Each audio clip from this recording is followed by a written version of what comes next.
We got a bloody Valentine in the main event of tonight's AEW Dynamite with Orange Cassidy and Matt Taven in a Texas death match. Why a Texas death match? Because they were in Texas. Is this some kind of blood feud? Is this some kind of blow-off to some long extended feud between these two men? Nope. But Orange Cassidy, he is going to be defending his international title against Roderick Strong at Revolution. And so tonight he had to go through another member of the Undisputed Kingdom. I didn't care for the match coming in when I saw that it was announced. It just felt kind of thrown out there to me. And then watching it tonight, especially I'd say those last 5 or 6 minutes or so, these two guys beat the living crap out of each other. And they both got juice, got blood everywhere here. They at least tried to live up to the Texas Deathmatch stipulation.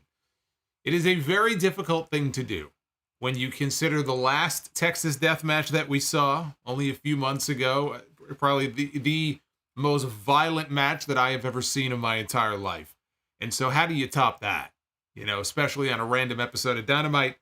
But I thought those two ended up having a good match. Outside of that, we had some good wrestling on the show tonight, some good promo work as well. They moved some things ahead as far as the build to Revolution. I just didn't think the show was as fun as last week. Last week's show was an excellent show. I didn't have as much fun with the show this week as I did last week. One lesson I will say that Tony Khan has learned, clearly, from some of his other pay-per-views from last year, is the fact that he has given us the majority of the Revolution card well in advance, more than he has for maybe any other pay-per-view that they have done so far. So many times we get to the last week or two, and even if there are some matches that kind of look obvious, but they haven't really been made official yet, and then they announce them or they throw some new matches, and that probably is going to happen with this one too. You know, it's an AEW pay-per-view, so we'll end up with 13 matches. But I like the fact that he has taken the time this time around to tell us in advance what the key matches on the card are going to be. And it has given them more time to take their time and to build to those matches. And I think that's a good thing. Tony also gave us some poetry on Twitter earlier today in celebration of Valentine's Day. This is from Tony Khan. Roses are red, violets are blue. If you love wrestling, I appreciate you. This man's not going to win any awards. All right, fine. But then he also added this later on. Dynamite is red. Dynamite is blue. Until the Wednesday after Revolution, when we'll have a brand new set for you. So he broke some news here. We're getting a brand new set. I don't know which number this is, 3 or 4 by now probably, for AEW Dynamite. After Revolution, they're going to get a new set. I mean, this set is not that old. I don't even think that they really need a new set, but we're getting a new set. At least he said it on Twitter. At least he said it on social media. He didn't make another big announcement on TV. See, he's learning.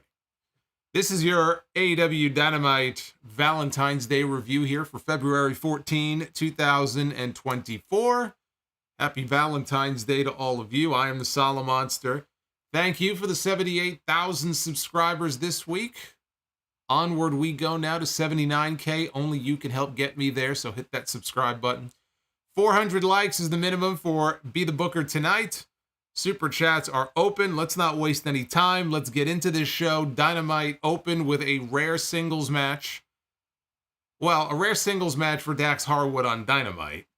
He went one-on-one with Jon Moxley. We also had Cash, don't cut him off in traffic, Wheeler, who walked out on stage with Dax. He did not come down to the ring with him. He did go to the back. So we briefly there got to see Cash Wheeler. Now, a little bit of news. They've been doing this angle over the last several weeks where we have this kind of CMLL invasion of sorts. And the stars of CMLL have been feuding with the Blackpool Combat Club.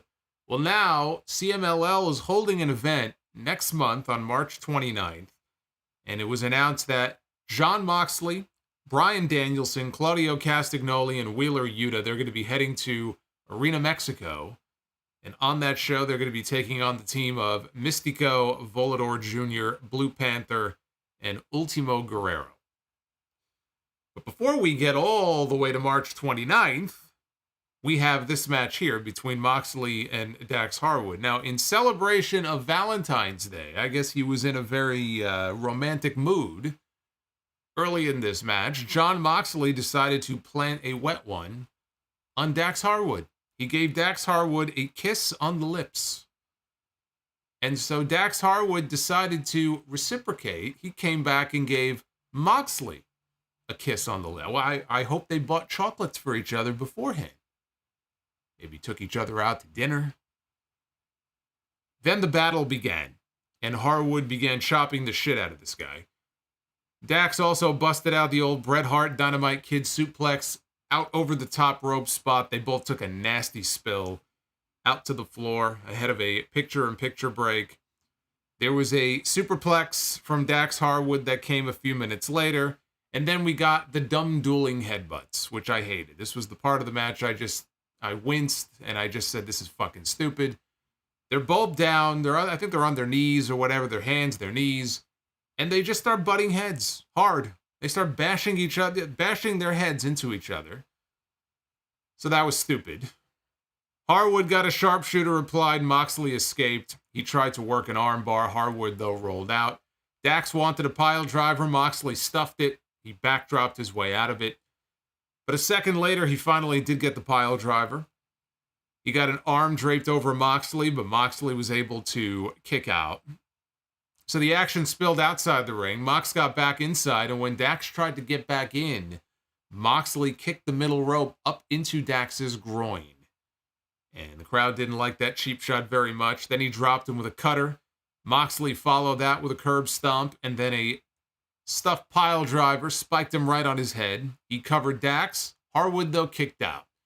Moxley brought Dax to his feet. He went for the King Kong lariat, but Dax avoided it. He hit a brainbuster and only got a near fall as Justin Roberts, you could hear, gave the 2-minute warning.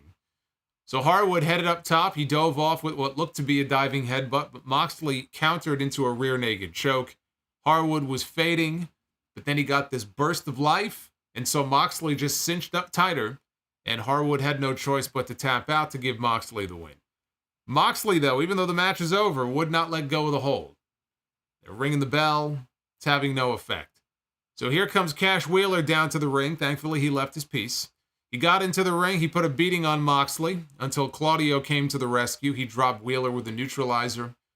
And the fans gave them, a very tepid reaction. A lot of boos mixed in there with the cheers. And then all of a sudden, out of nowhere, these loud chants of BCC from the crowd.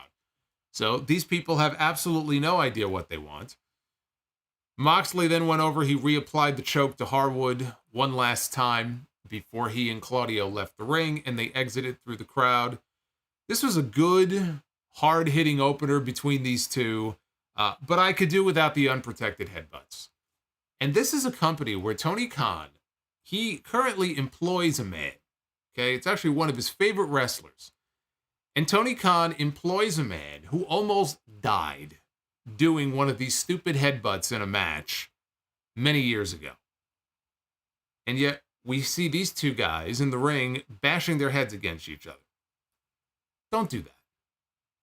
I mean, there's a way to do a headbutt, and there's a stupid way to do a headbutt. Don't do that. Although, the Shibata incident, it did lead to one of the most intentionally or unintentionally hilarious moments in wrestling history, which came in the form of the Wrestling Observer. I gotta give Dave credit here. The old story where Shibata had to have his brain removed from his skull and put back in, which is still one of the most unintentionally hilarious things I have ever heard. And if you don't believe me, there it is, in all of its unedited glory. Dave will never live that one down. So, Bryan Danielson is going to be challenging Eddie Kingston for the Continental title. They made that official this past weekend. That's going to be the match of Revolution. And so I thought maybe we were looking at a tag team match for the pay-per-view. It was going to be Moxley and Claudio taking on FTR. until later in the show tonight when they just went and announced it for TV next week. So they're giving that match away on Dynamite next Wednesday, which makes me think, well, okay, maybe we're going to get a trios match. And maybe at Revolution, it's Moxley, Claudio. They throw Yuta in there. Maybe we get them against FTR and Daniel Garcia. You know, maybe that's the play. I don't know. I thought that we would get a singles match on TV first between Claudio and Cash, you know, after what we saw here in this segment. But we're getting the tag team match next week.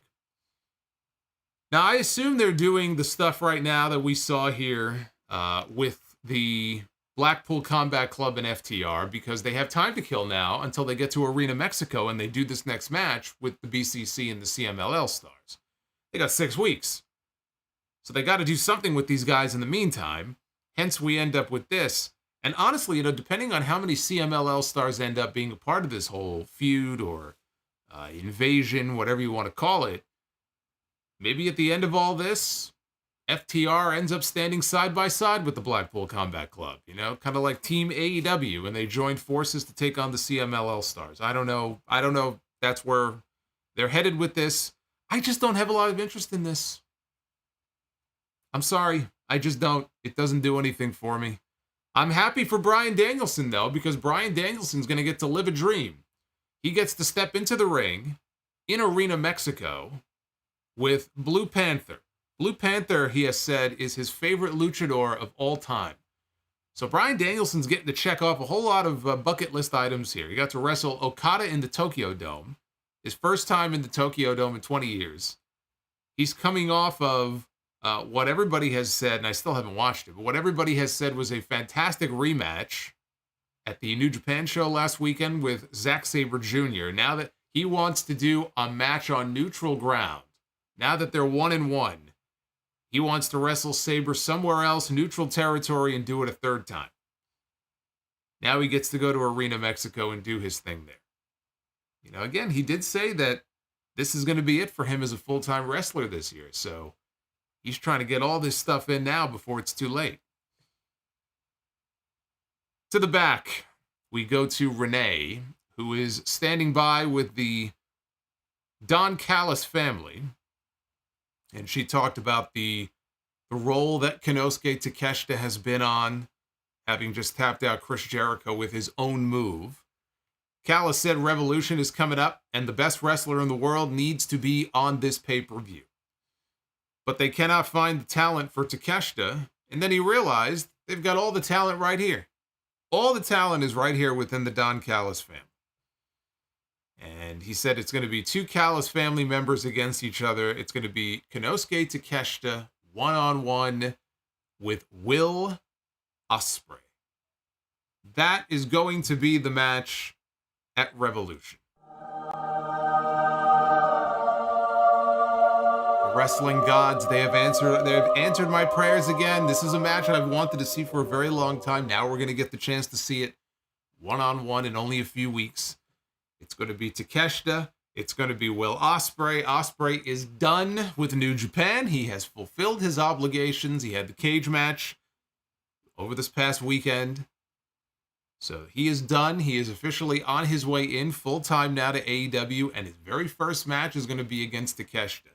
Sign me the fuck up. That is going to be a fantastic match.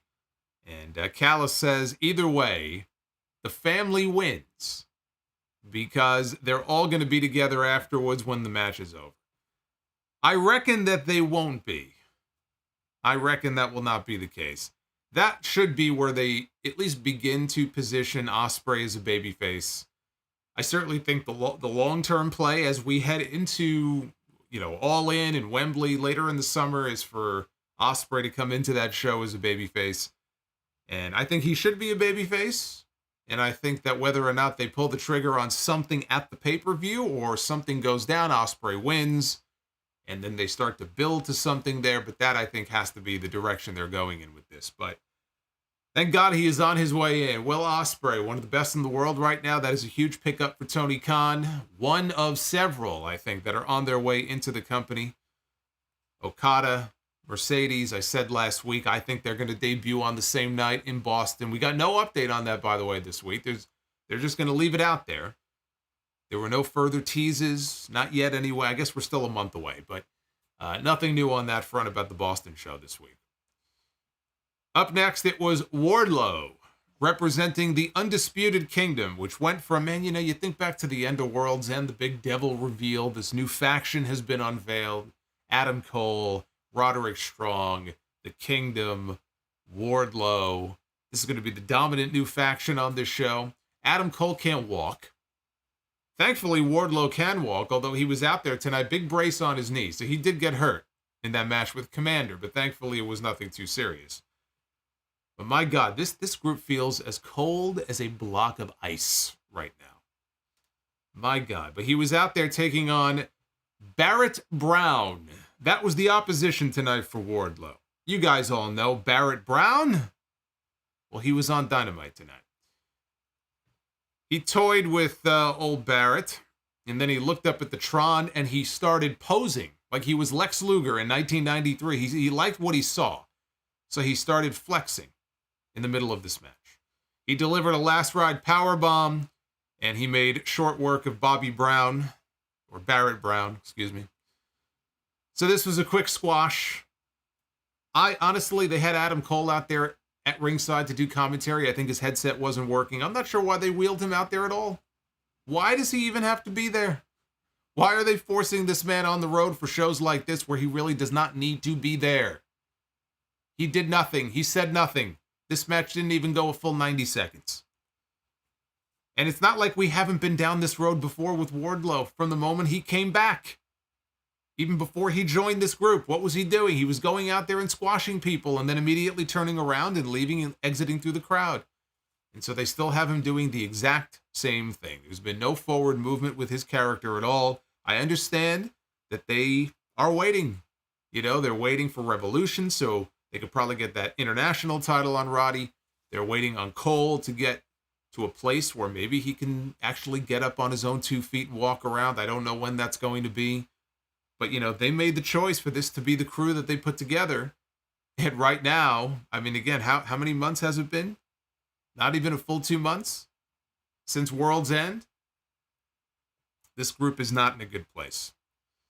They showed the Young Bucks exiting their private plane earlier today on the tarmac. They were still wearing their white suits with Darby Allin's blood dried on their suits.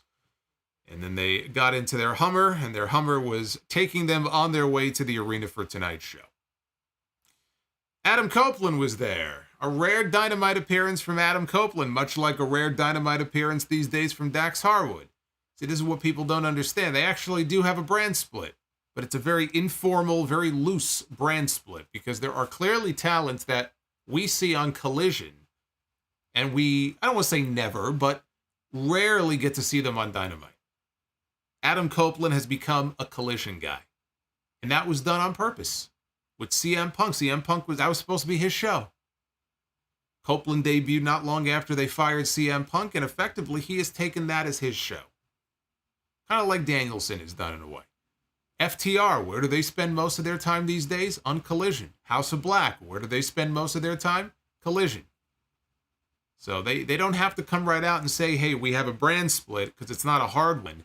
But they clearly have one. Now, he and Daniel Garcia, they both want the same thing. Garcia wants the next shot at the TNT Championship. Copeland has been doing an open challenge for weeks now because he is working his way back up to contention for the TNT title. Something's got to give. They both want the same thing. Only one of them can get it. So they had a match on tonight's show to decide who was going to go on next to challenge Christian Cage. Garcia went to the ropes. This is after a break. He went to the ropes. He got cut off by Copeland, who joined him on the ropes. They were fighting for position. And Copeland it wasn't really a superplex. It was almost maybe like a hip toss off the top rope. Copeland went to the corner to set up for the spear. And he got some boos. Now, they weren't overly loud, but they were noticeable. And it's not because people don't like Adam Copeland.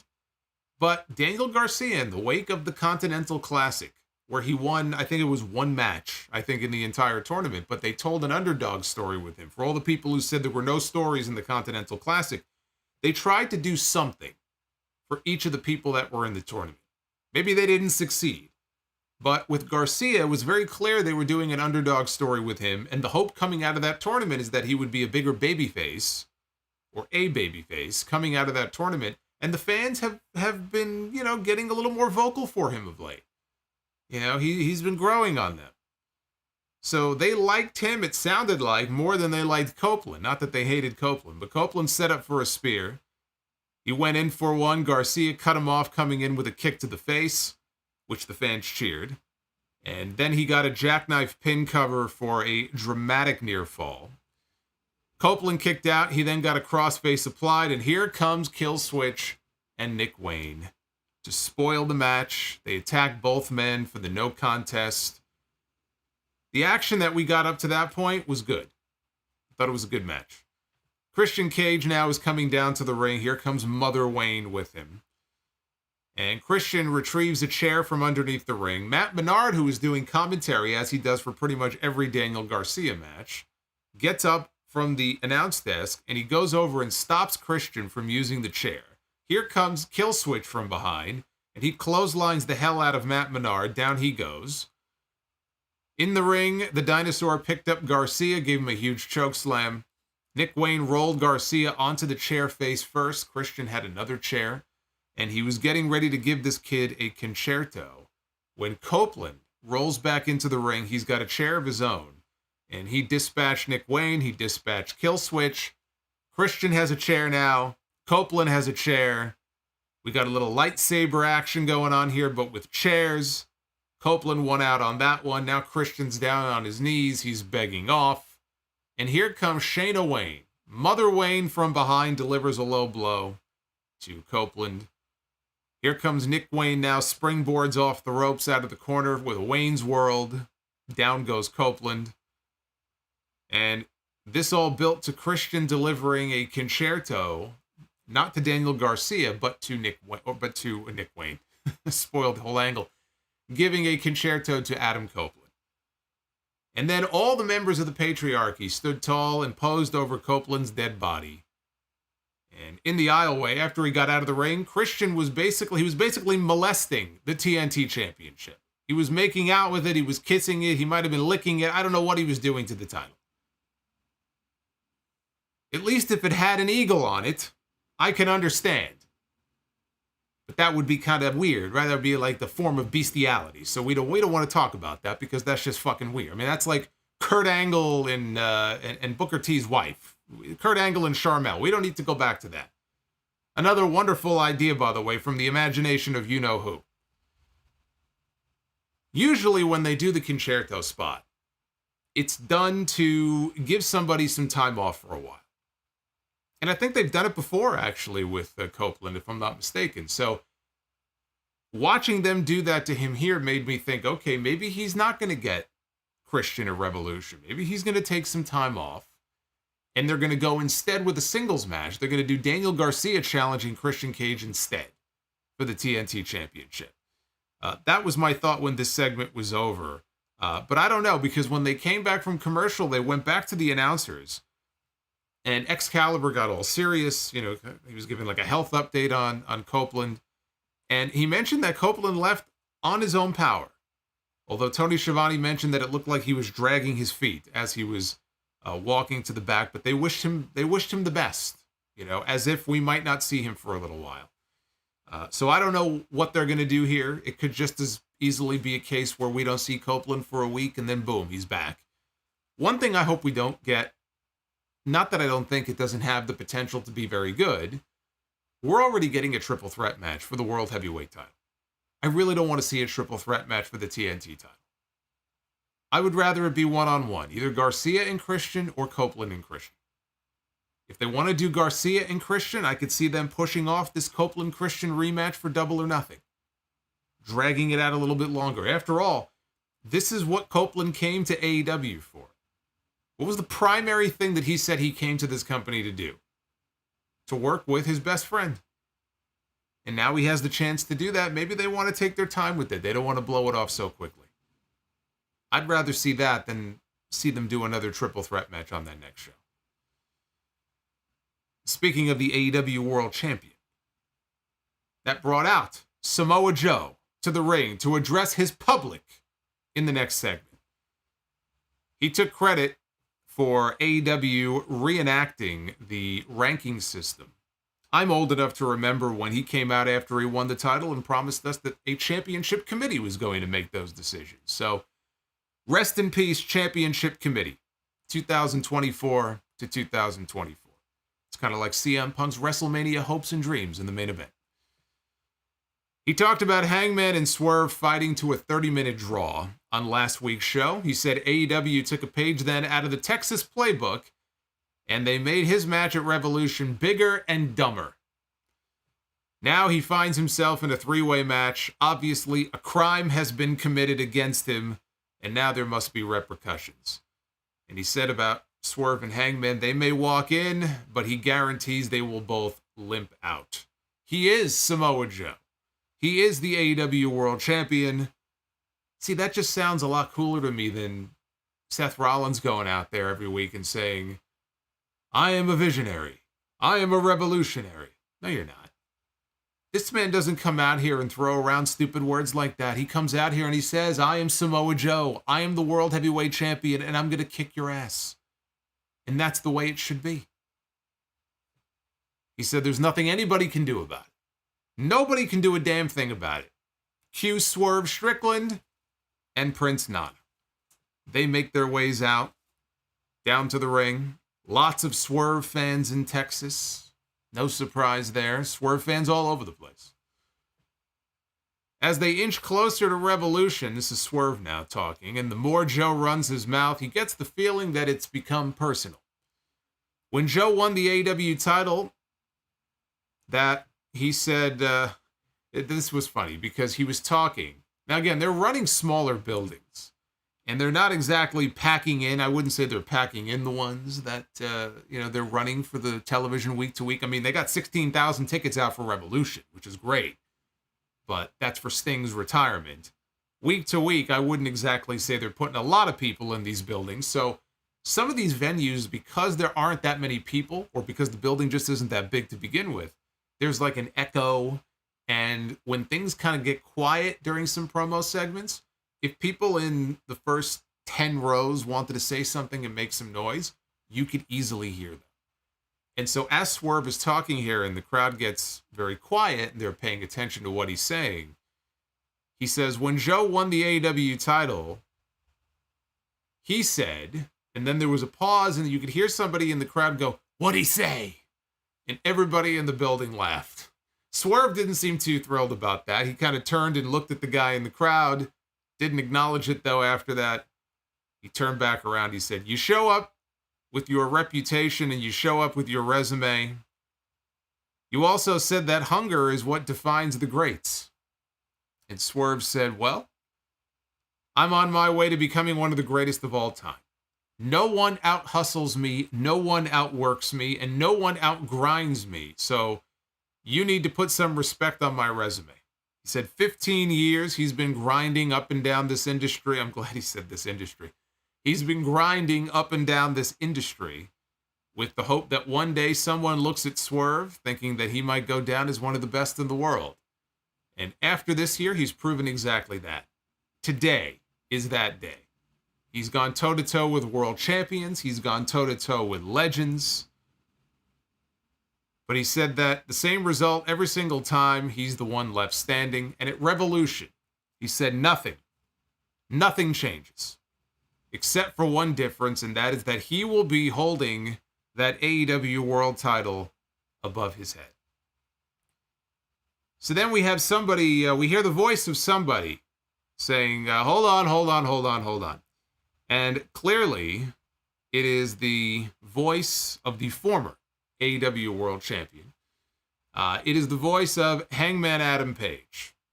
Or as I've started to call him, Hangman Magnum Page. That fucking mustache is just ridiculous. That mustache is something out of the 1980s is what that. Either that or it's out of that, what was that show on HBO? It went 3 seasons. Deadwood? He looks like something out of Deadwood. I didn't watch Deadwood, but I've heard it's a good show. He said after last week's match, he wasn't mad, but everybody knows that last week was horseshit. because he signed a contract for a match to determine the number one contender to the world title, and the winner of that match became the number one contender, and he, as in Swerve, couldn't do it. You could not beat me. You had 30 minutes to do it. You couldn't do it. So, Joe, if it were up to me, at Revolution, it would not be a three-way. It would be a singles match. It would be you and me one-on-one. Two men who value and respect that championship for everything that it stands for. But unfortunately, he said, I don't make the matches. So he needs to say something to Swerve, and you need to hear it. So he turns to Swerve, and they're almost nose to nose. He got up in Swerve's face. After everything that you've done to me, he said, you don't deserve 1 second of my time. You don't deserve for me to give you 5 more minutes because you didn't get the job done, and you do not deserve to be in this championship match. Now, Joe could sense that this was going down a bad road here because, again, they're basically nose to nose at this point. It's a very combustible situation. And so Joe gets in between the two of them, and he gets very high, he gets very animated, and he said, this walking domestic dispute ends tonight. He looked at Swerve and he said, you think you're going to beat your man over there and skip over me? Not going to happen. Then he looked at Hangman. He said, you think you're going to beat Swerve and not pin him in the ring? Him as in Joe. You're not going to pin me. You're going to go after him. Not going to happen. He said, I'm Samoa Joe, and come Revolution, I'm whipping both yo asses. And he dropped the mic. That's how it's done. Holy shit. Holy shit. What a closing line by Samoa Joe. The fire in this man's voice as he buried both of these men. He put them both in their place. He dropped the mic. And on that last line, as soon as he was done and he threw the mic down, everybody cheered. And Joe just stormed out of the ring like a boss. And he went to the back. Just beautiful. Beautiful.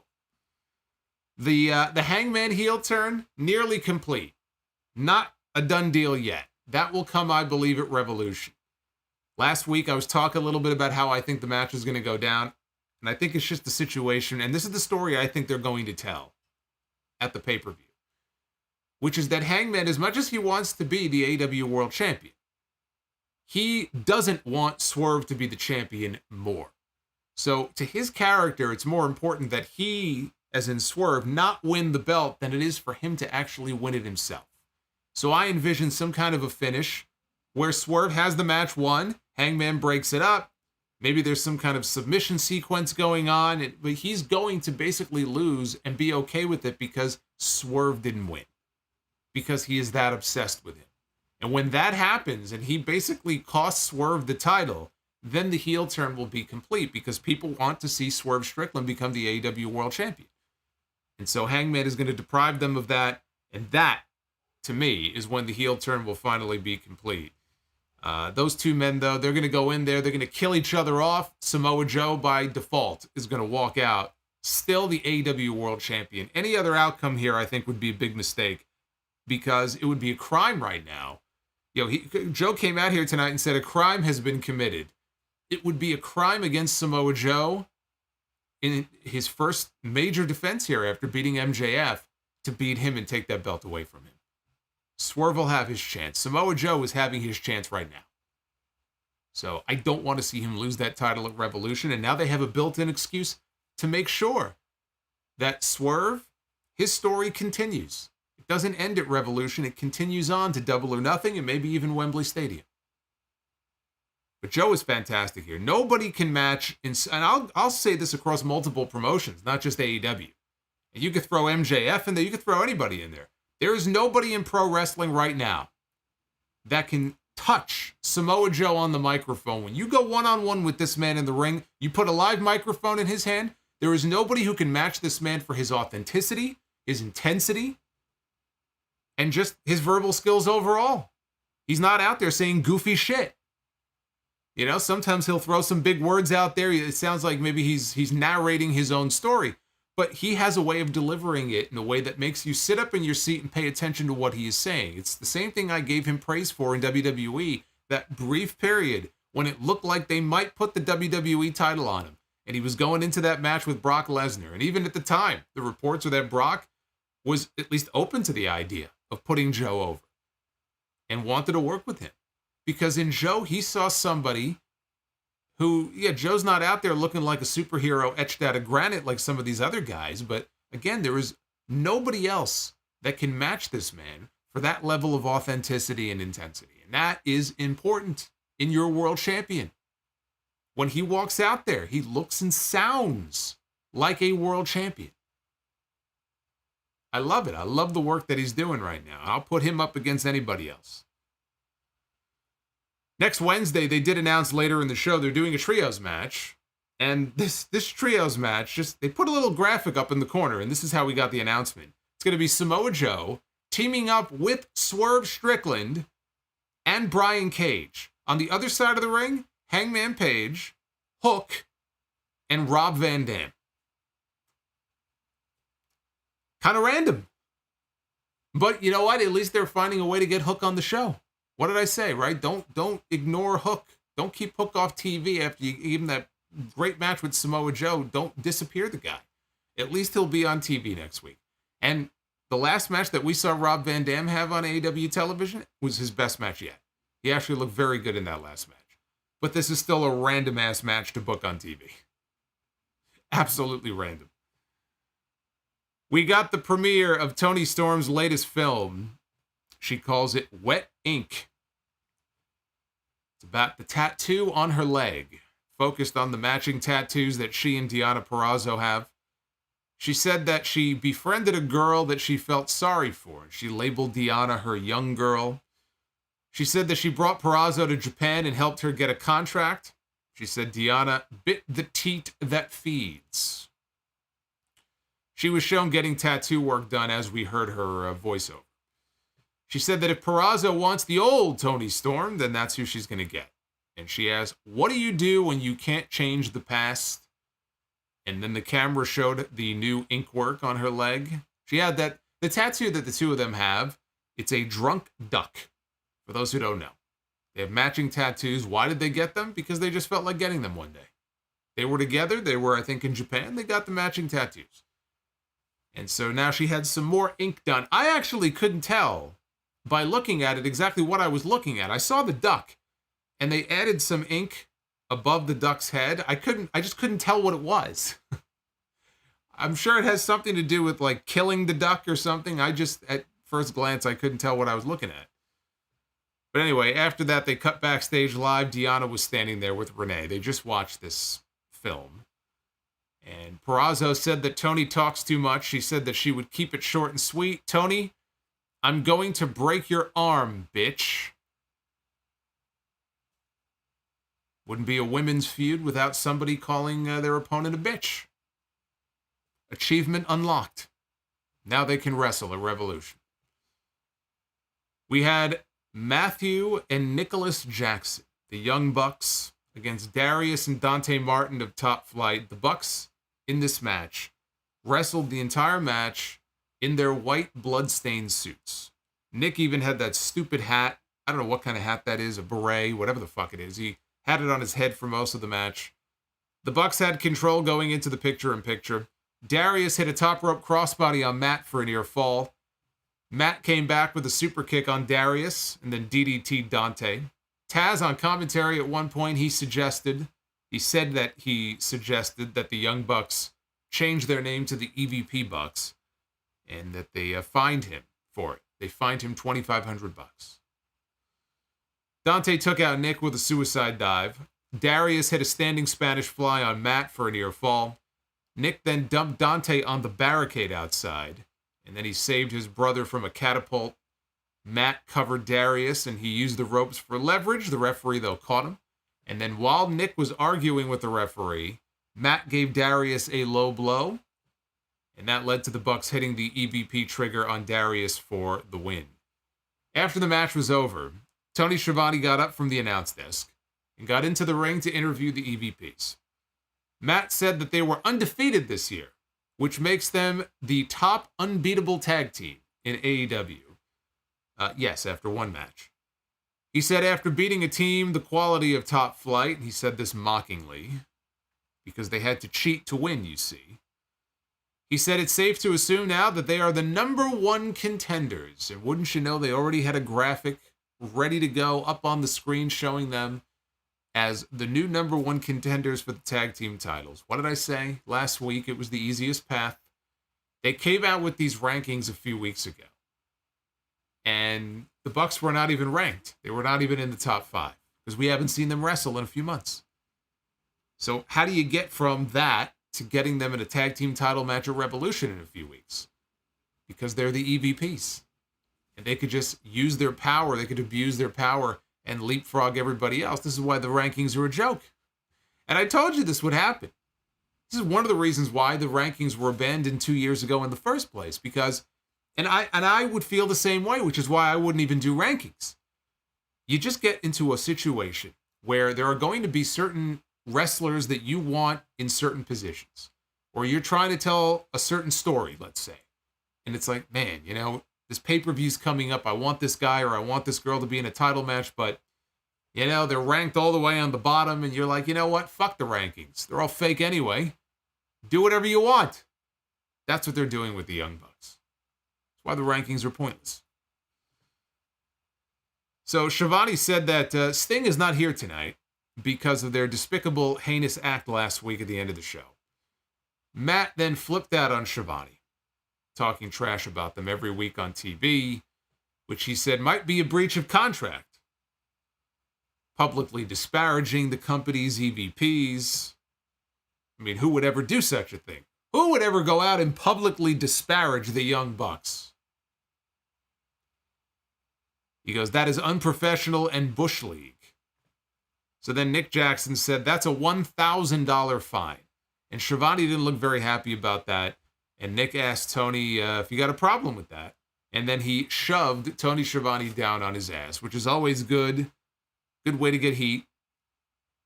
A couple times in the past, whenever Schiavone gets bullied or shoved down on his ass, always gets a negative reaction because people like Tony Schiavone. So Matt stepped in to calm things down. And he offered to help Schiavone to his feet. And then they both did. They each grabbed an arm. And then you look at this and you can see that Schiavone now, with $1 on either side of him, is now in position for the EVP trigger. But before they could pull the move off, Darby Allin's music played. He ran down to the ring with Sting's baseball bat. And Darby got on the mic and he said, what was the original mission statement of AEW? It was to change the world. You know, when I was homeless, when AEW first started, I begged you guys for a job, and you saw nothing in me. Yet I had to sit by and watch all your shit friends get hired, the California crew. And thank God at the time here, there was an EVP with some brains. And he said, I'm not talking about Kenny Omega. So we got chants of Cody here on Dynamite. See, that's how you know that you have found the guy. The people who are still out there who don't believe that Cody Rhodes should be the man to beat Roman Reigns at WrestleMania, this is a man now. We want Cody. It is a crossover phenomenon now across multiple television shows for multiple promotions. This is the guy. This is your man right here to beat Roman Reigns and finish his story at WrestleMania. So the way this was designed, it was designed to get people to chant for Cody Rhodes. And so that's what they did. And look, if you don't know the backstory here, Darby loves Cody. Darby's first match in AEW, it was like Fyter Fest in 2019. They went to a 20-minute draw. That was Cody's idea. Cody texted him one day and said, hey, 20-minute draw or 20-minute Broadway, I think he said. And Darby's like, I don't even know what a fucking Broadway meant. He had to school me on what he meant by that. But he said that was huge for him because, some people knew who Darby Allin was. I know he did some work, I think, in MLW before, but he was still largely an unknown commodity until he came to AEW. And his very first match, the fact that he went toe-to-toe with Cody Rhodes, and Cody didn't just beat him, they went to a draw, that was huge for Darby. And, he said he didn't have to do that for me. But the fact that he did was huge for his career, so he never forgot that. So he has a lot of respect for Cody Rhodes. So Darby continued here. in his promo. He said, you did a little interview last year about re-signing with AEW. And what did you say in that interview? He said, you re-signed because the travel schedule was light and because the money was good. The original mission statement was dead. He said, I thought this was all elite wrestling, but instead it's all friendship wrestling. Think about the first episode of Dynamite. Darby Allin wasn't on it. Brandon Cutler was. Just pretty fucking ridiculous, actually. He goes, this is about you wanting to be Sting's final match. I don't think you guys understand what you've gotten yourself into. You're talking about a man who has nothing left to lose. Honestly, that's what kind of worries me about what Sting might do in this match. It's kind of a double-edged sword there. Said the Young Bucks against Darby Allin and Sting for the AEW Tag Team Championship. It's showtime. No surprise there, right? A blind man could see what they were doing the last few weeks. We know what the match was going to be. Now it's been made official. Sting and Darby Allin against the Young Bucks Tag Team titles of Revolution. A lot of those comments, I'm sure people are going to make a lot of hay about the comments from Darby on this show. And, you know, it sounded like he was shooting there. Well, that was kind of the point. They're leaning into it because it sounded like something he just ripped straight from social media. Right? You hear that criticism a lot about the Young Bucks, right? They push their friends, and Brandon Cutler, why is he getting television time? You heard that criticism a lot back in the day about the Bucks. So all they did here was just take those criticisms of the Bucks that have been out there now for years, and he incorporated them into this promo. And I'm sure some people... Now, how does he feel in real life? Does he actually believe in his head some of what he said here? I don't know. I can't get in Darby Allin's head. But no, they did this because they're trying to get the Bucks over his heels. That's why it was done. Can't believe I saw some comments earlier about, Darby, a work shoot. You know, he must honestly feel that way. You don't know how Darby feels because Darby, to my knowledge, Darby has never said a cross word about the Young Bucks before. And remember, it was Sting, supposedly, who went to the Bucks and said, look, I want you to be my final match of Revolution. And the Bucks were like, of course, it would be an honor. So the goal here is to try to get the Young Bucks as hated as possible. That is what they are doing. That was the whole purpose of the closing angle on the show last week, which I thought was an excellent angle. That was just an old school angle to get heat, what they did at the end of the show last week.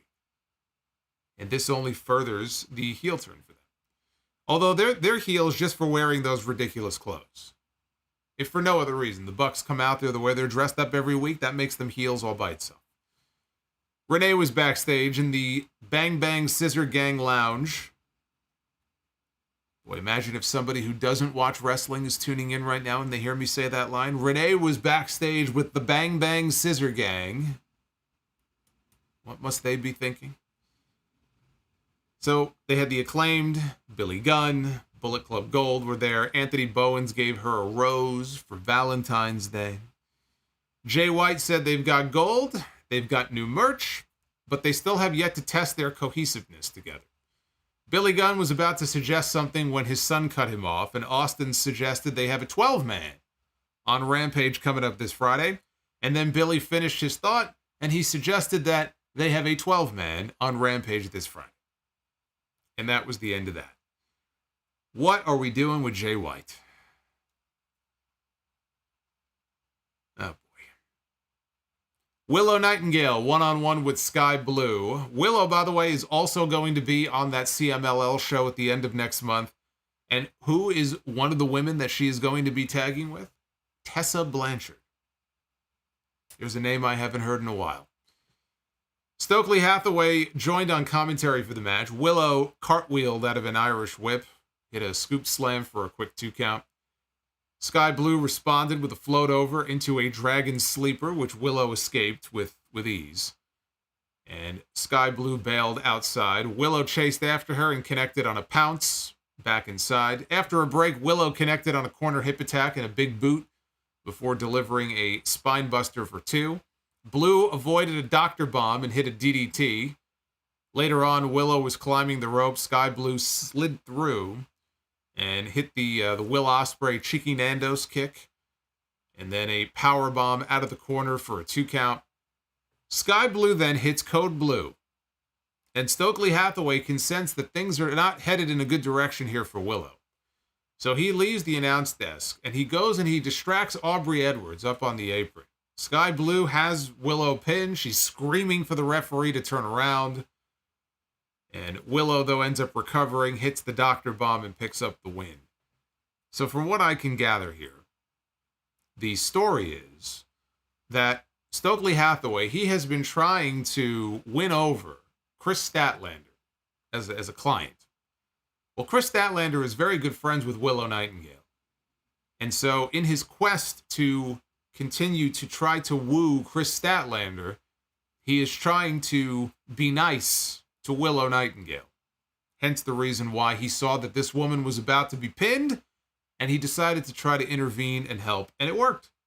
And Willow ended up winning the match. But that's the little story they've been telling, I think, with Stokely Hathaway as he continues to try to recruit Chris Statlander.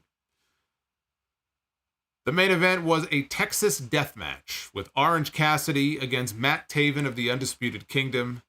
The only way to win this match is by knockout or submission.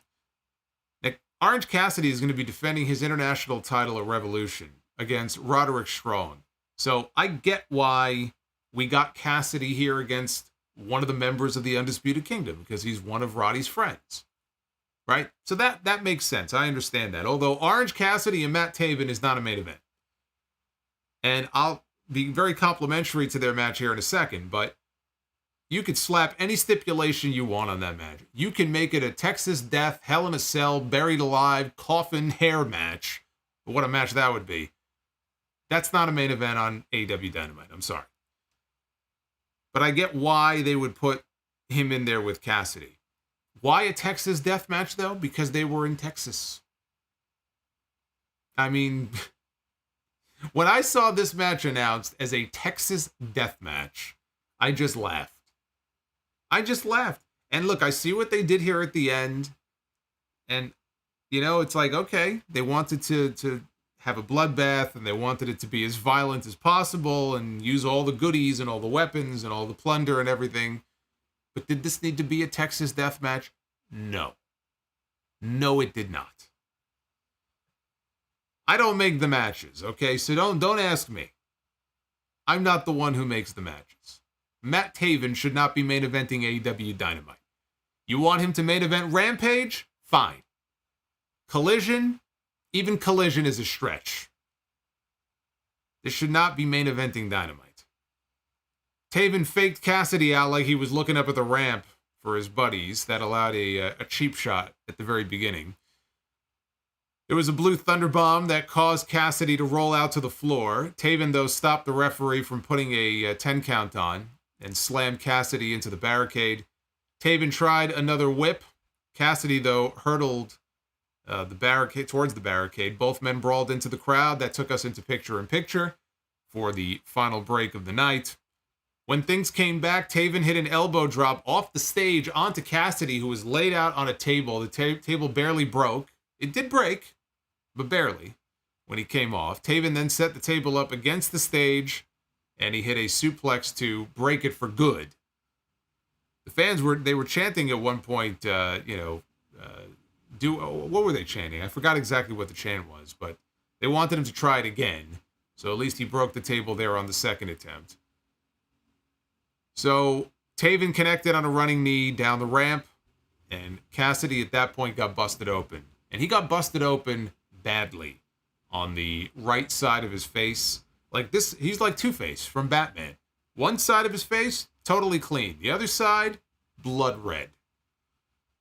So back inside, Taven spiked Cassidy with a DDT. He went outside to grab yet another table. This time he set the table up against the announce desk. So like the table leg was kind of leaned up against the very edge where the table cover was. So the table is leaned up against the desk. He took too long, though. Cassidy hit a tope.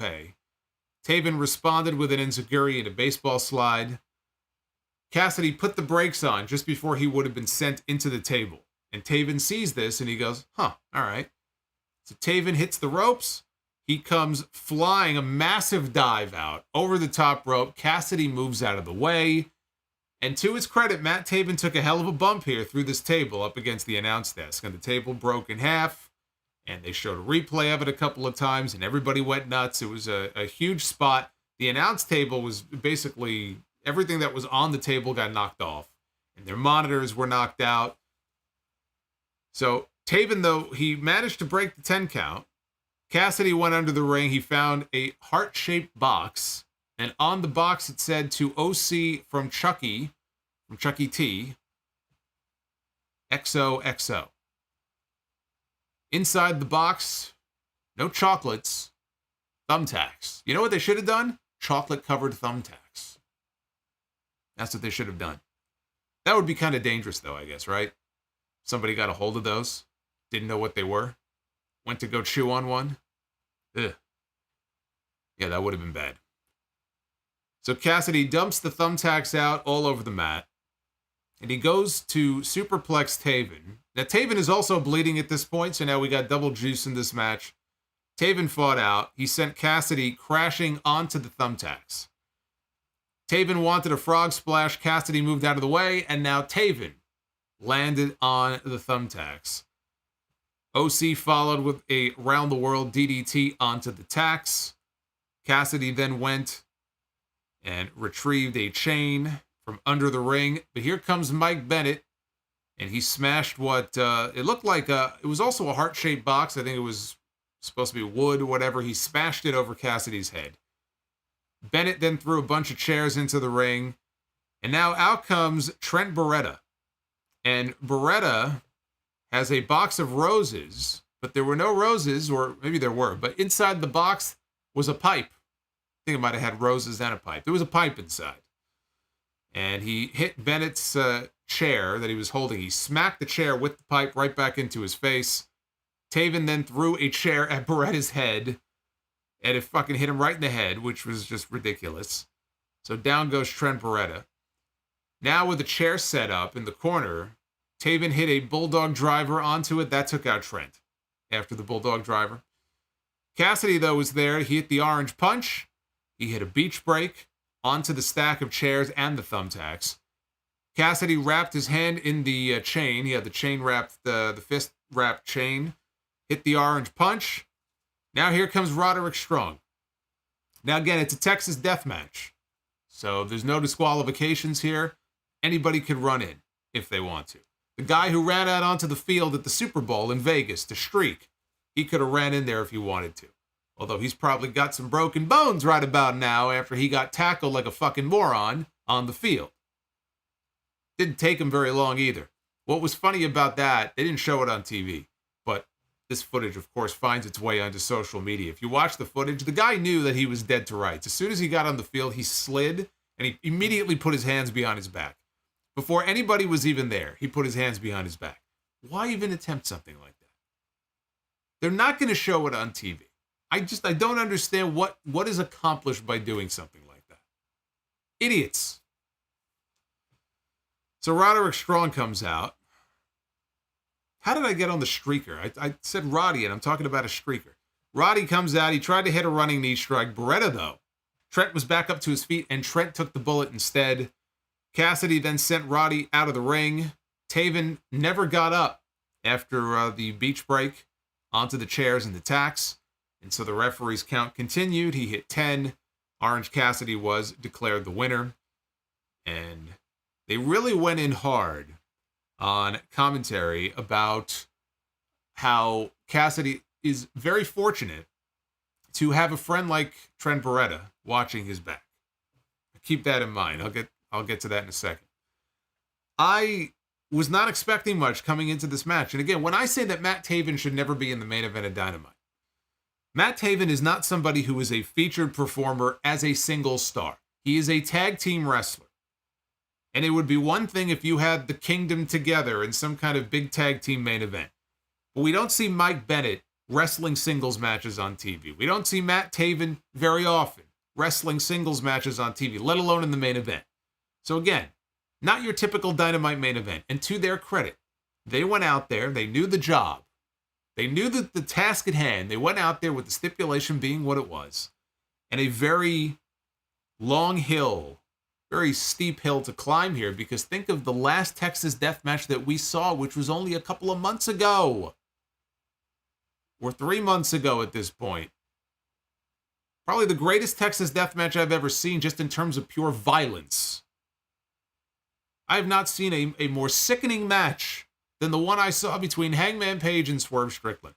And they can't all be that way. They can't all have that level of violence to it. And just absolute madness. But to their credit, these last few minutes of the match, it really picked up. You had the blood, you had the plunder and everything. So as garbage matches go, this one was good. It turned into a very good match there at the end. Taven, though, he had to lose. This was Matt Taven out there representing the Undisputed Kingdom. Roddy is the one getting a title shot at Revolution. You don't beat the champion on TV before you get to the pay-per-view by having him lose to Matt Taven. You just don't do that. So Taven was in there to be the sacrificial lamb. But you see the wounds of war on Orange Cassidy's face as the blood poured down his face when this match was over. The job of the Undisputed Kingdom was to go out there and soften this man up for Roderick Strong. That was their task tonight in this match. But the outcome really should never have been in doubt here, because Cassidy had to win, because he's going to go to Revolution now and he needs to lose. If this is all building to an Orange Cassidy win, I mean, I've already said that the Undisputed Kingdom is cold as a block of ice. If Roddy cannot even go to the pay-per-view and beat Orange Cassidy, they're dead. That's it. It's over. Pack it up and go home. They have to bring home the international title at that pay-per-view. It's the only outcome. If you want to save the Undisputed Kingdom, you have to have Roderick Strong go in there at Revolution and win. He's the only member of the entire group that even has a match right now. Wardlow has no match announced. The Kingdom has no match announced. So he's got to go in there and win. And when he loses, to bring it back around to Trent Beretta, I think Trent Beretta is going to factor into it, because the Trent Beretta heel turn, this has been brewing for a while. They've been dropping little hints. There are times where little comments he'll make in a backstage segment where he feels overlooked or slighted in some way. Tonight, he came out there to try to rescue Orange Cassidy. He did help him, but he ended up taking a beating for it. He paid a price for it. He took the bullet for him there at the end. The announcer's playing up what a great friend he is. They're building to a heel turn. And I think Revolution would be a good place to either do it or have him in some way factor into the finish. Cassidy loses. Maybe they don't quite pull the trigger on the heel turn itself at the pay-per-view. Maybe they do it on TV the following week. But Trent Beretta is going heel. It's only a matter of when at this point, but he is going heel. And that was Dynamite. So you had some good wrestling matches on the show tonight. Again, that main event turned into something better than I was expecting. Harwood and Moxley, I thought, was a good match in the opener. The Young Bucks and Top Flight, they didn't do anything too crazy, which was fine. Again, they're trying to build up the Bucks as heels. The Bucks are going to have to adapt their style here. It doesn't make any sense for the Young Bucks to go in there and go crazy with all of the high-flying, over-the-top shit, crowd-pleasing stuff that you're used to seeing them doing in their matches. The whole point is they're out there to get heat. If anything, they should tease it and then pull back and not do it, because it'll just piss off people even more. So what we saw from them tonight was not the, kind of all-out crazy match that you would expect from these two teams. What we got was good. That's all. It was good. It was nothing less, nothing more. The promo work, especially from Joe in that segment with Swerve and Hangman, was just top-notch. The guy he's just the master at it. I don't know what else to say. Now, Rampage is going to be airing at an earlier time on Friday. So instead of 10 o'clock, they're airing Rampage at 7 p.m. Jeff Hardy takes on Sammy Guevara, no disqualification. Anna Jay is going to be wrestling Queen Aminata on that show, and the 12-man tag, Bullet Club Gold and the Acclaimed. We don't know who their opponents are going to be. Who cares? It's not important. The point is they're trying to build cohesiveness. So they'll be on Rampage. No Collision this Saturday. Collision is completely preempted. because they have NBA All-Star Weekend, so the show returns the following week on the 24th. I did see that Collision was up to almost 500,000 viewers on Saturday. It was something like a 20% jump, I think, from the week before. Funny how, we didn't see the Fast Nationals release this weekend from the usual crew. Guess he must have been busy with his cheese platter. Anyway, let's take a look at the Twitter poll for Dynamite tonight. 62% thumbs up, 37.7% thumbs down. How would you grade AEW Dynamite for Valentine's Day? Chime in and let me know. That is at Solomonster on X, where you guys can go vote. I vote to go for Jacqueline Fowler with our first Super Chat of the night. By the way, get those likes up. The goal tonight for Be the Booker was 400. We are currently at 328. Slow night here for Dynamite. Certainly not what it's been like with all the WWE shows lately. I feel like AEW is kind of lost in the shuffle here. Jackie says, if Okada goes to AEW, what do you think of him challenging Samoa Joe for the AEW World title? Given their history, because Okada went from being Joe's sidekick in TNA to the Rainmaker in New Japan.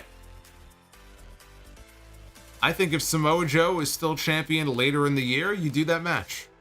But I would not be bringing Okada in and having him sniff the AEW World title for at least 6 to 9 months. You don't give that away. And there's other people in line first anyway. Swerve. I think there's a better chance Osprey goes after the title before Okada does.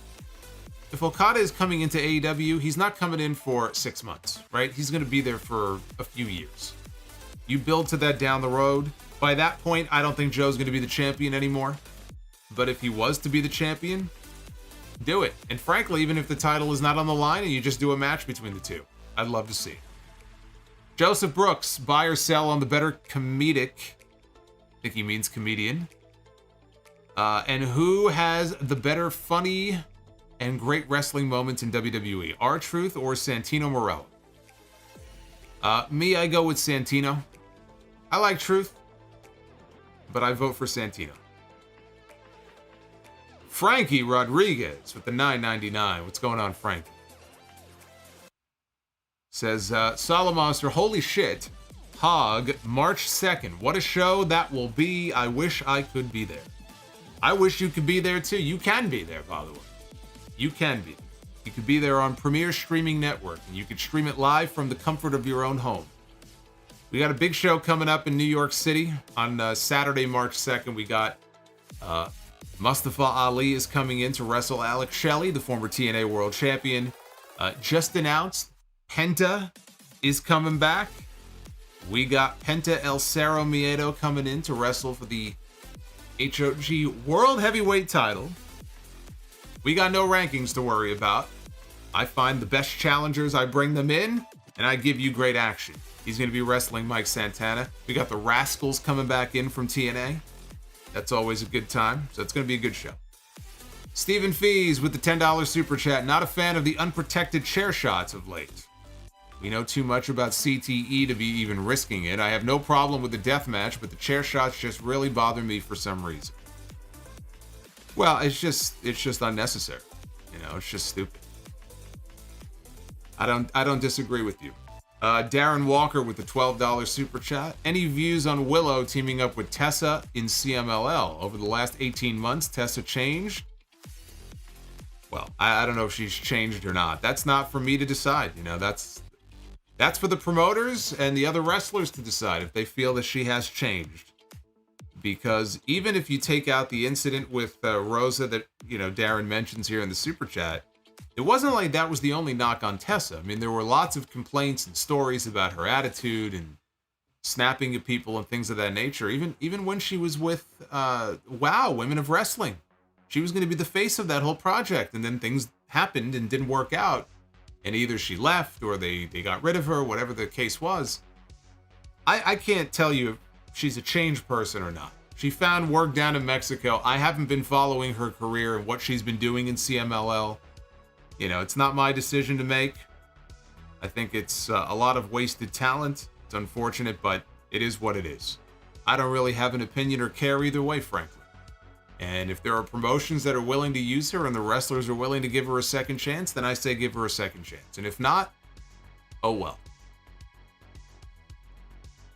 Cassidy grooms, best Dynamite ever because I watched it with mom and brother. That's very cool. Thank you, Cassidy. Bender McSimpson with the $4.99 says, Taz said, I gave them an idea for a new name, the EVP Bucks, and they fined me $2,500. Yes, I did mention that. The Juliet. Alba Fire is replacing Shotzi in the Elimination Chamber qualifier on Friday. I did see that. Shotzi apparently suffered, and I still don't know what the injury was exactly. It was a knee injury. I don't know. It sounds pretty serious, but I have not seen any confirmation if it's an ACL, if she broke her leg. I don't know. Apparently she was delivering an apron DDT in a match at the NXT tapings against Lyra Valkyria, because I guess they taped ahead. And that's where the injury occurred, and it was a pretty bad injury. She got backstage. She was hysterical. It was a bad scene. So it does not sound good for Shotzi. But yeah, she is out of her elimination, which she wasn't going to win anyway. So, I mean, the fact that she's not going to be on SmackDown is, you know, not going to change anything. They'll just slot Alba Fire in there, and then Alba Fire will do the job. I think she was going to wrestle Tiffany Stratton. The Winston Slap. A few of your favorite Orange Cassidy matches. He's had a bunch of good matches. I'm trying to think of the one that might stand out to me more than the rest. You know, I know there was the pay-per-view three-way. I think it was him and Omega. Oh God, who was the third person in that match? I don't even remember. It was from Double or Nothing a few years ago. I remember. Oh, it might have been Pac. I remember that one being a pretty damn good match. But, you know, he's had so many television matches. All those international title defenses on TV. I feel like he's wrestled everybody. And they all kind of blend together for me. But that Double or Nothing one stands out to me. So maybe I'll go with that one. Nabil. I've been out of wrestling for some years, but I'm getting worried seeing videos titled Decline of AEW, etc. Do you think they'll pull a WCW and tank? I do not. There's a lot of doom and gloom, and there are problems that AEW has had and continues to have. Very real issues. Are they going to tank in the near future and become the next WCW? No, they're not. They are on a lot more stable ground than WCW was, because WCW was basically unloaded by a larger company that wanted to have nothing to do with them at that point. It's as simple as that. And they lost their TV. Now, if AEW was to lose their TV, that would be very bad. I don't think that's going to happen, though. I think they're going to stay right where they are. We're going to find out later this year. They're going to negotiate a new deal. If they stay with Warner Brothers Discovery, then they're good. I think it'll be a 3-year deal, 3 or 4 year deal. If not, that could be a problem. And I still think they'll end up somewhere else. They're not just going to fold up their tent and go home, but that television deal is going to be very, very important. Yeah, oh God, how could I forget? The Forbidden Door match, that's right. Cassidy and Osprey. I love that match. That stole the show at Forbidden Door. I told you, all of his matches, they just kind of blend together for me. The match with Mox. Wooings! The match with Mox at All Out. But the Forbidden Door match with Will Ospreay was fantastic. I like that even more than the Double or Nothing match. Jeremy Watley just dropped my coworker off at Frankfurt Airport, and it's 5 o'clock in the morning. Listening to you on my way back home, you are the man, soul. So he is listening at 5 o'clock in the morning. You're a good friend, I'll tell you that, to wake up that early and take your friend to the airport. BCOM, see clearly, I'm depressed. Pray for Kansas City. Yeah, that's a sad situation. Unfortunately, though, that's America. Welcome to America. Arabian Night, go watch that Taven promo after the show. Wow, hashtag fire. Arabian Night 2000 says, in hindsight, buy or sell, who is the bigger loss for WWE, Swerve or Toni? Imagine Rhea against Toni at the Elimination Chamber. I don't see either going back. Swerve said never. Never is a very long time in wrestling. There's a reason why they say never say never. The bigger loss, though, would be Swerve. And I love Toni Storm, but the bigger loss is Swerve Strickland. That's the bigger loss. I mean, it's ridiculous, too, when you think about it, because it was Toni's decision to leave. She left. It was her choice. She didn't want to be there anymore. Swerve, they got rid of him. They never even gave him a chance. I think he had one match on TV. I think it was a tag match. Might have been with Top Dollar. Imagine not giving that man even the opportunity to show what he can do. It's ridiculous.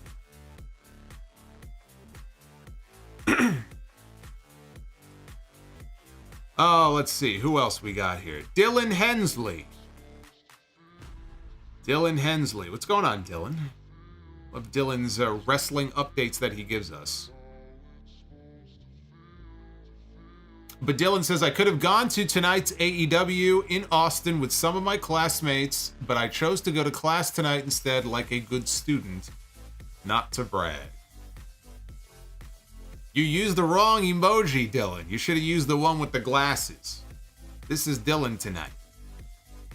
I've got to go to class. Teacher, you forgot to give us homework. Now, see, Dylan's a smart kid. He's got a good head on his shoulders. Stay in school. It's the way to go. Bender McSimpson, Taven, and Orange Cassidy busted their asses. Props to both men. Yes, indeed. They did indeed bust their asses tonight. Barry MK400, what kind of attack power would you rather have? An eye laser or giant claw hands? I would rather have eye lasers, so I could just stare at somebody and just destroy them, just by looking at them. Base Beerus, can't go wrong with Penta. You can never go wrong with Penta. And he also says, with a $13 super chat, can you do a Spinneroonie? What about a Rolling Thunder? I would like to see Rock and LA Knight face off. The promo should be great. Says also Knight and Starks as a tag team. Rock and LA Knight, I think those promos would be very interesting. There's a little history there between them, since LA Knight way back when was on The Rock's reality show, right? The Hero. So they can draw from that history together. And if you believe everybody, I mean, clearly he has drawn from The Rock as an inspiration for his promos as well. So I'm sure Rock would go out there and they would mention that. They would incorporate that into the promo, and I feel like that would be, yeah, you got to be careful there, because you could bury the guy very easily if Rock just goes in too hard on that fact, like you're just trying to be me. You know, you're like a Wish version of me. I can see it now. I just think back to the way John Cena absolutely torched poor Austin Theory on the microphone heading into WrestleMania. He did the job for him at WrestleMania, but man, he did him no favors in that one promo segment on Raw. Holy shit. Hey, Josiah Ball, I love you too, brother. Thank you for the $2. Chris Manson, I just turned and saw his $5 super chat coming in. What do you think is a perfect match to show somebody who has never seen wrestling? And have you ever shown someone a match that has never seen wrestling?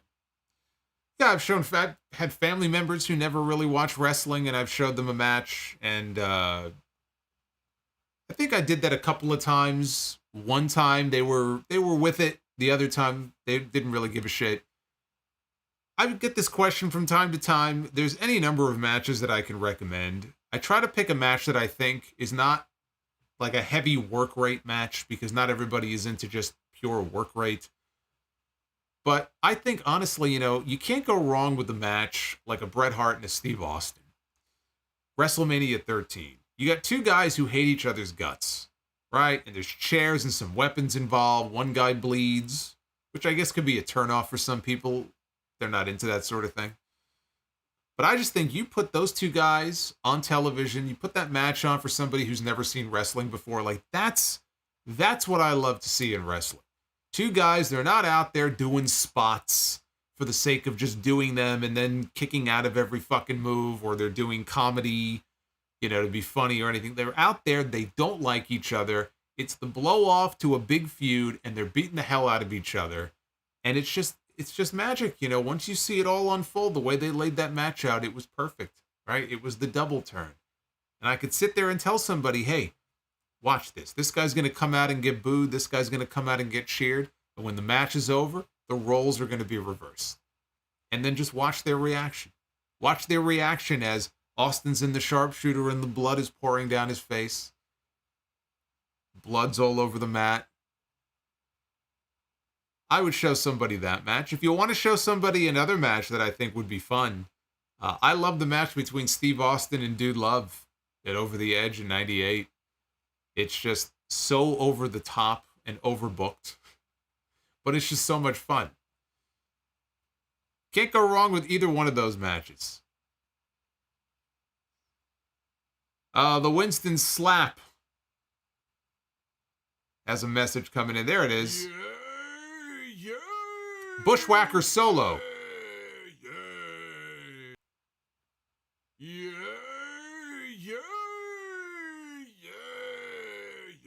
Yeah, whatever you do, don't show the non-wrestling fan a Bushwhackers match. Winston says, what are the AEW pay-per-views that were your favorites? I always think back to All Out 2021. And AEW usually, their batting average is very high when it comes to their pay-per-views. All Out 2021, in many ways, I feel like was like the peak. Like that show, just from top to bottom, that was sort of their holy grail, I think, of pay-per-views. I think back to Revolution in 2020 because that fucking great tag team match. You had Hangman and Omega against the Bucks on that show. There's too many to name. There's just too many to name. Base Beerus says, Foley against Moxley, chocolate thumbtacks and eye lasers. Let's do it. Let's do it. If Mick Foley wants to die in one last death match, then hey, happy birthday. Who am I to say that he shouldn't be killing himself when he's out there? Arabian Night, are you a UFC fan and have you gone to an event? I have not gone to a UFC event, and I am a casual fan at best. I used to be more of a casual fan. Honestly, I don't really care much about it now. They have no stars. They lost all their stars. I don't really care much about it anymore. If there happens to be a big fight at some point, I might get into it, but even just casually checking in with like some of the pay-per-views and stuff, like I just don't give a shit much about it anymore. I really don't.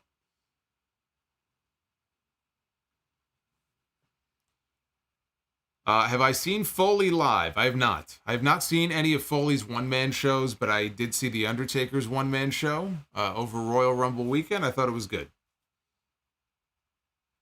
If you ever wanted to go hear about the time that Phineas Godwin, or Midian, call him whatever you want, projectile vomited all over The Undertaker's house, then you'll enjoy the show. Although I imagine he tells different stories on each show. He told that story because Midian was at that show. I think his show in Las Vegas, The Godfather, came up on stage, so he probably told Godfather stories. One thing I will say, don't go into those shows expecting it to be just him going through his career, like in a chronological way. That's not what that is. It's just a series of stories that come to mind that he probably wrote down. All right, tonight I'm going to talk about this, this, and this. And then they open it up to a bunch of pre-prepared, I'm sure pre-screened questions from people who I think pay extra money to get their questions asked. And that's what it is. But I thought it was good. We got a big super chat dump here coming in. Josiah Ball, thank you very much. The Juliet with the $2 coming in. QT Marshall back in AEW in an office role. I did see that.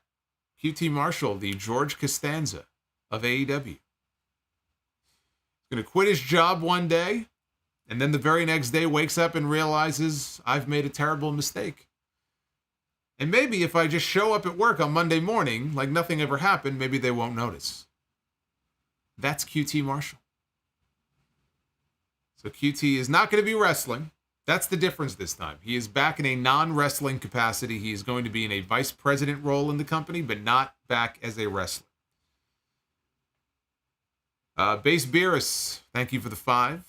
Says, SmackDown vs. Raw is 20 years old. Should be remastered with online multiplayer. I would like to see Ready to Rumble with an AEW roster. And Boney, what's the story behind the gimmick Battle Royal from WrestleMania 17? And do you think it could work a second time in today's environment? Yeah, I don't see why not. You just have to use different gimmicks. I enjoyed it. I think the story behind it, it's just a matter of they needed a buffer match on the show, like a come down match. And they just had the idea to reach out to as many of the old guys as possible and see who might be interested in something that they thought would be funny.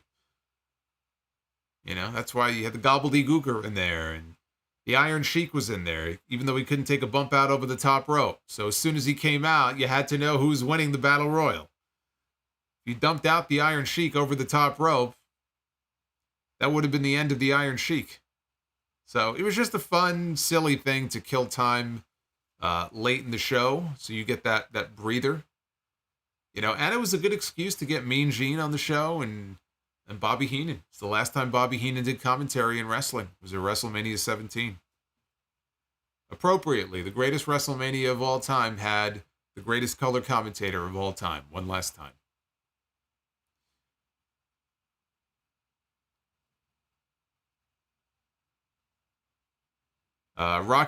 Somebody mentioned Rocky Romero is also now signed to a front office role with AEW. That does not mean he is no longer with New Japan. It just means that he also now has a role with AEW. He's basically been the New Japan liaison between the two companies. And also, I think, with CMLL as well. Hey, Omar, what's going on, Omar? Omar says, God bless our EVPs, Kendall and Romulus Jackson. God bless them indeed. Hey, KG, thank you for the 5. I think WWE should do Jey Uso and Jacob Fatu against Jimmy and Solo at WrestleMania. What say you? I don't have any interest in that match. And that's not how I would debut Jacob Fatu. I would debut him in a much better way than sticking him in some random match with all the family members at WrestleMania. Magician Sapphire, have you played Def Jam, Fight for New York? Will you ever play it on Sound Off Gamer? Probably not. I've never played it before. I will play 2K24 when it comes out, which is not that far away. So Sound Off Gamer will be back soon enough, but I will probably not be playing that. I'm actually going to be placing an order for one of these retro handhelds. I didn't realize there's this whole world out there of retro handheld devices. And I'm looking at the Miu Mini and probably going to pick one up. I'm very excited about that. I get to play all the old games I used to play on NES and SNES and Genesis and some PS1. So that's what I will be gaming with once I actually buy it. But thank you for the question, and thank you for getting us to our goal. Took a little extra time, but we were waiting on 400 likes. We are at 400 on the dot. Be the booker. Let's do it. Let's do it. It is now time to be the booker. There she is. There's Mercedes. Only a few weeks away. We'll be getting her very soon. Chris Manson says 2K24, Tavish against Goldberg twice in a lifetime. Yeah, we're not doing that.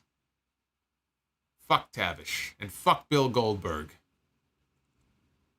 I don't want to even see the two of them on my screen when I play 2K24.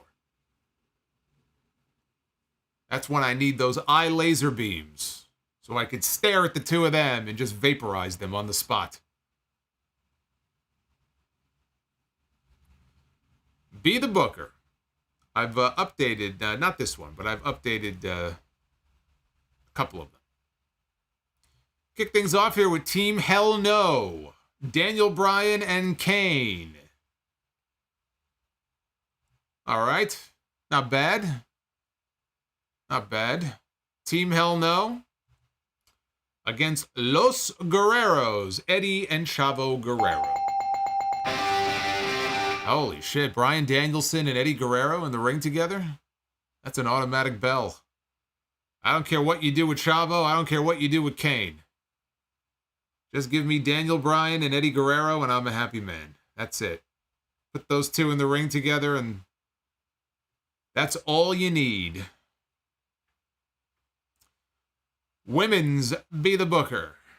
Let's keep this train moving along here. We begin with the former three-time AEW Women's World Champion Hikaru Shida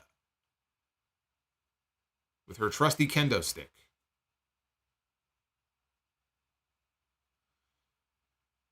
Hey, Chris, thank you again, though, for the $2. Hikaru Shida going to go one-on-one with Kairi Sane. All right. There's a fucking banger of a match right there. Hikaru Shida and Kairi Sane. Hey, we're 2 for 2. We're 2 for 2. We had a clean sweep the other night. Could we do it again? Is it possible that we could go back-to-back? Back-to-back with the hat trick? Let's see. Men's Be the Booker begins with who? Shockmaster has a super chat come. Why is this not working? Let's go back to it and see. Men's Be the Booker begin. There we go. With Drew McIntyre. The man who will be challenging, no doubt, for the World Heavyweight title at WrestleMania this year. This man has been on fire of late. This man is hitting all the high notes. This man has completely transformed his entire character. And it will be Drew McIntyre appropriately here in the main event. And the only question left to answer is, who is it going to be against? I don't know. Let's find out. Let's find out together. Drew McIntyre, one-on-one with Mankind. Oh, my favorite iteration of Mick Foley is Mankind. Drew McIntyre and Mankind. And you know what that means. We got ourselves a clean sweep. Yes. Another clean sweep. I love it. Perfect. It's a thing. We almost didn't make it tonight. We almost did not do Be the Booker. I'm glad we did. We got ourselves a clean sweep. Now, we gotta do now on Friday. You guys need to get your asses back here for SmackDown on Friday, which is going to be a big show, by the way. I have a feeling there's going to be a lot more people in here for that. It's going to be a big show Friday night, and we'll get to find out if we get to go 3 for 3 and Be the Booker this week. I don't remember the last time we've done that. It's a rare occurrence. We're going to try. Hey, Devin from New Jersey, who was Solo's favorite Golden Girl? Dorothy. I love her dry sense of humor. So Dorothy was, B. Arthur was always my favorite Golden Girl. But I love them all. They all worked so well together. They all played off each other so well. Dorothy and Sophia, one of the best television combos of all time. The Juliet says, we'll get ABK back for that show. Yeah. ABK don't give a shit about Dynamite, I'm afraid. HBKC83, would you put the title on Drew at WrestleMania? I would certainly consider it. I don't know what they're going to do with the Money in the Bank briefcase that Damian Priest has. he may cash in at WrestleMania, but if it were me, I'm taking that belt off of Seth and I'm putting it on Drew. I think he's earned it. So yeah, I think I would. Chris wants to know, are we doing Be the Booker March Madness? I don't have time. I don't even have time to think about March Madness for Be the Booker. It's a lot of work. Probably not. Maybe we'll do something special or something different, maybe, but no plans right now. Burner account says, I'm a Blanche guy. There were a lot of Blanche guys back in the day. That was kind of the whole premise of the character. All right. Thank you, though, for those of you who did come out tonight to hang out with me here for Dynamite. I know it hasn't been gangbusters the way some of the WWE streams have been, but we'll get back to it on Friday night for SmackDown because The Rock and Roman Reigns are coming to town. And The Rock will likely end up going face-to-face with Triple H, so we'll see what direction they take that story in. Austin says he was watching the Elimination Chamber match where Bayley and Sasha won the tag team titles from 2019. It had good action. It was a good match. Well, from what I remember, I think it was a good match. After that, it was all downhill for those titles. They should have just won them and retired them in the same night. But I will be live on Friday night for SmackDown, and of course, this weekend, we got episode 849 coming up after a big episode 848 this past weekend. Thank you for all the good comments. Thank you for getting me to 78,000 subs here on this channel. Please do hit that subscribe button on your way out if you have not already done so. It sure would help out a lot. And leave a comment on this video, or super thanks, or just hit the like button on your way out. That's all you got to do. I will see you on Friday night. Until then, be well, stay safe. Thank you for the love. I'll see you for SmackDown. We'll see what The Rock has to say. Maybe he'll take his main event back from Cody Rhodes. I'll see you on Friday night.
Oh my.